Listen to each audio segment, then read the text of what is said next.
Good YouTube, Quinn Wade coming to y'all with that instant basketball analysis on Analysis Playground on YouTube, exclusively on there forever. And we're gonna talk about how them Detroit Pistons came up and got the win at home against the Los Angeles Lakers, one of the hottest teams in the league. They beat them 113 to 110. The Pistons are now 52 and 19 and 28 and 8 at home. The Lakers go to 46 and 26 and 23 and 14 on the road.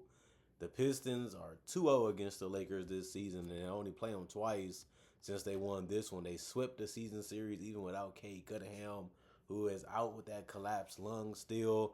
They've been winning. They've been getting it done without him, so that's a good thing. So we'll see how he looks when he comes back to this team. Other than that, the Lakers won the first quarter 27 to 23. They lost the second quarter 42 to 25. They won the third quarter 35 to 24, and they lost the fourth quarter 24 to 23. Luka did have a last shot. He held on it too long. He settled, airballed that one basically. Didn't really have a good chance of making it.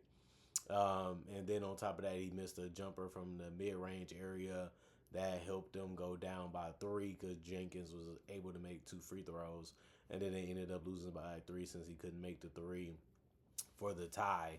LeBron James, the king of the game, played 39 minutes. He had 12 points.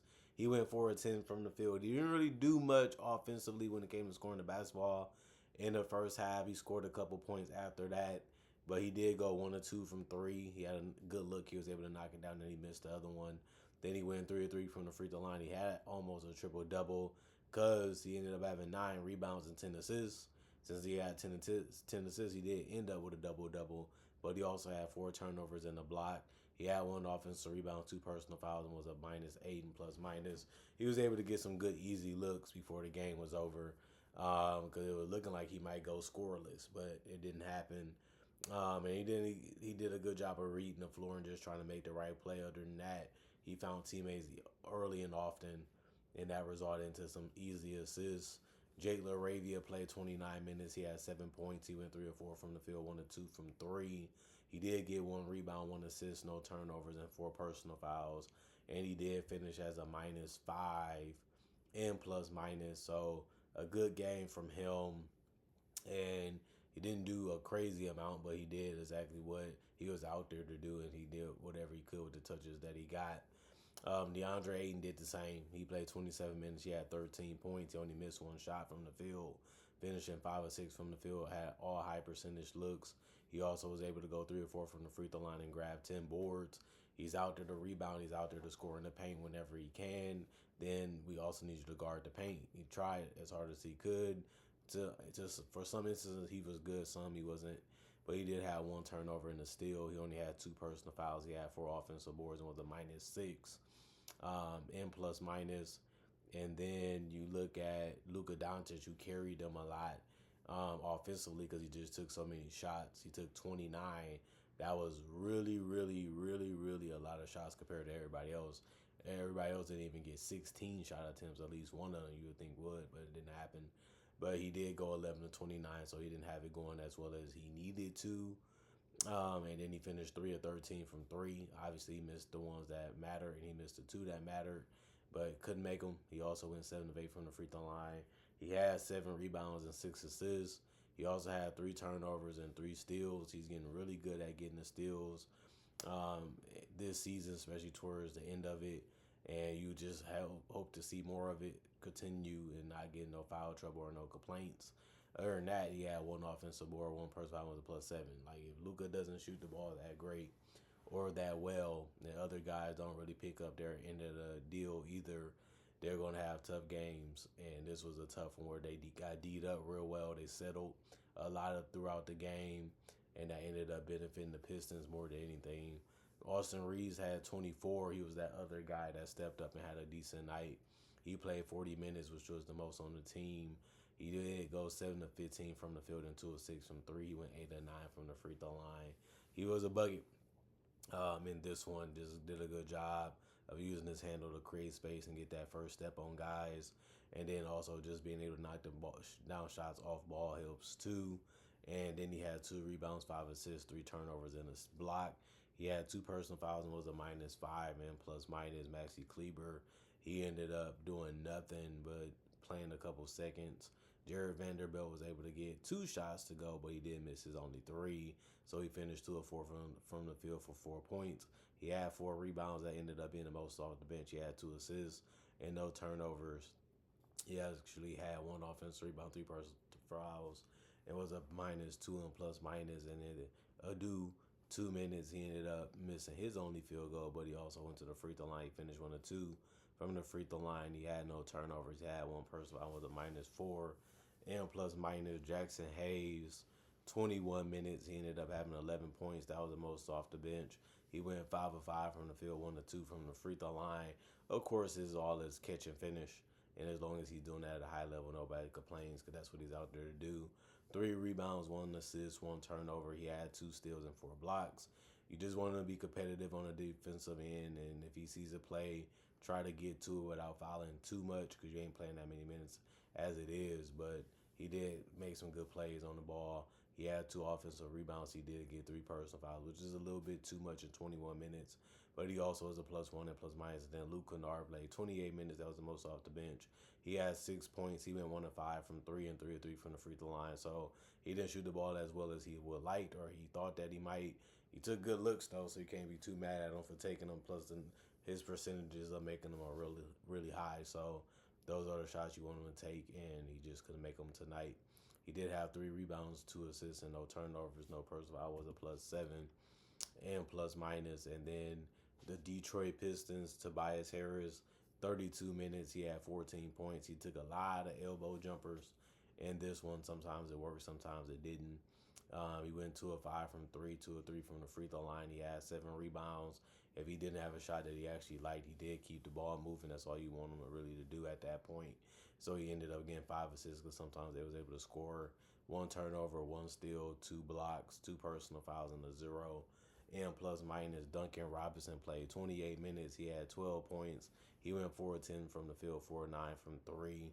He also had 2 assists, 2 turnovers, and 2 personal fouls, and was a -1 and plus minus. He's out there for his 3 point shooting and his ball movement, and he was able to do both of those real well tonight. Jalen Duren got his double double. He played 33 minutes. He had 20 points. He went 5 of 9 from the field and 10 of 10 from the free throw line. Deep catches, move without the basketball, find a way to get open, find a way to catch, find a way to try to finish, and if not, try to go up fast and strong so you can still get a chance to get and ones or be able to get to the free throw line.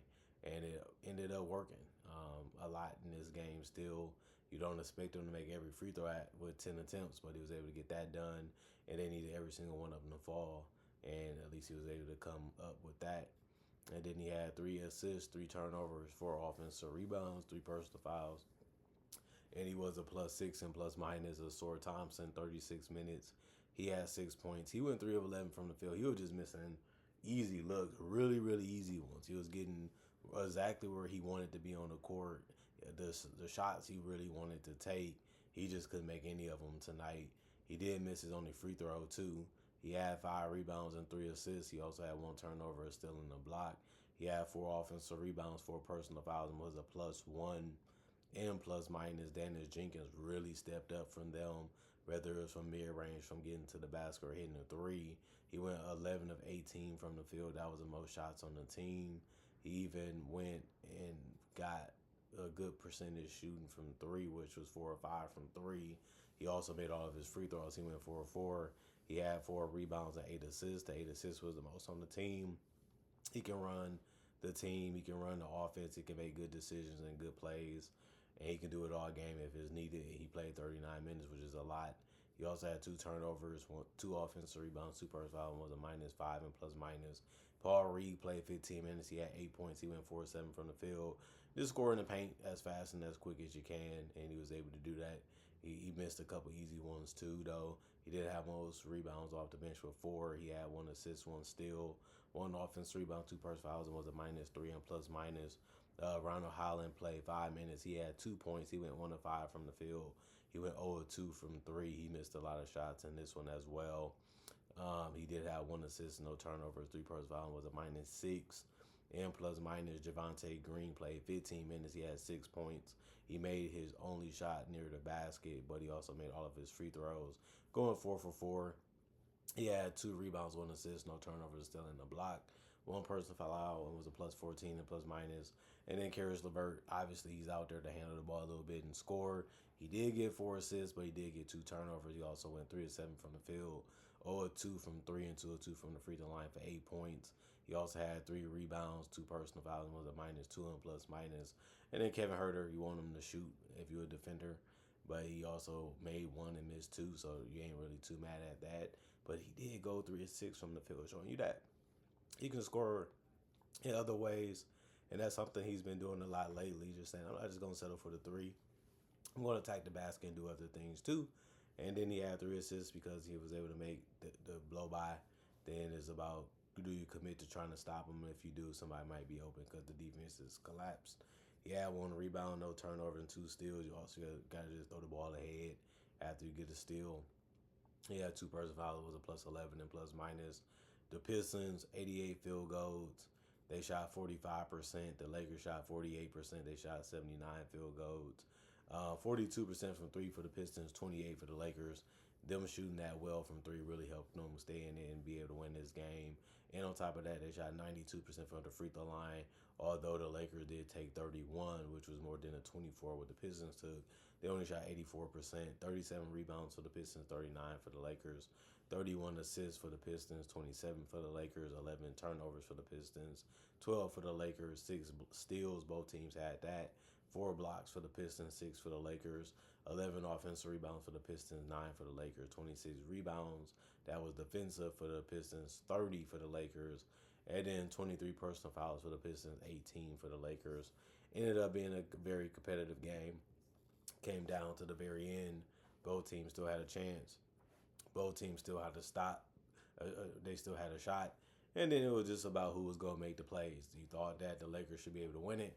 When you have Austin Reeves, Luka, and LeBron, and they can get any shot that they want, they can get anywhere they want to on the court, and they can shoot, and they can make good decisions with the ball in their hand, you would think that that would be enough to beat a team like the Pistons. But the Pistons gathered around, and they kept finding ways to get what they wanted and get it done. It was a lot more harder and a lot more difficult than you would like, but it ended up working for him anyway. And then Luka got too caught up in trying to do things, and everybody was watching and seeing what he was going to do. He just missed shots, and some shots was bad shot selection, but that's part of what he does. And sometimes he makes them, sometimes he missed them. He was missing more than he would want to make, and then he didn't really shoot a good, healthy percentage in either the two or the threes that he was taking. So he had an off night, and that helped the Pistons have a better chance of winning it. And then LeBron James didn't really do too much either on the offensive end when it came to scoring the basketball. And then Reeves had a good night, but at the same time, you need more than just good if the bench isn't going to step up too much. And the only person you can really say had a really, really good game was Hayes. And that was really it. So the Pistons had a good game plan. They defended them as well as they could, and they contested a lot of things, and they also attacked them a lot too, and got good looks throughout the game that allowed them to stay in there, and that eventually allowed them to win, because the Lakers took tougher shots too, but the Pistons still kept attacking that rim. And honestly, when you got athletes and mobility like they have at every position, you're not going to be too mad at anybody getting that close to the rim. Even if I already do that and take a jumper, I already do that and take a three. And that ended up outweighing because the Lakers missed too many threes, and the Pistons was really good from three. So it ended up working out in a weird way for the Pistons, but they ain't complaining. They got a win that was tough and that was hard, and they still got it done at the end of the day. Comment, like, subscribe, share, hit the notification bell to get the analysis when it first come out.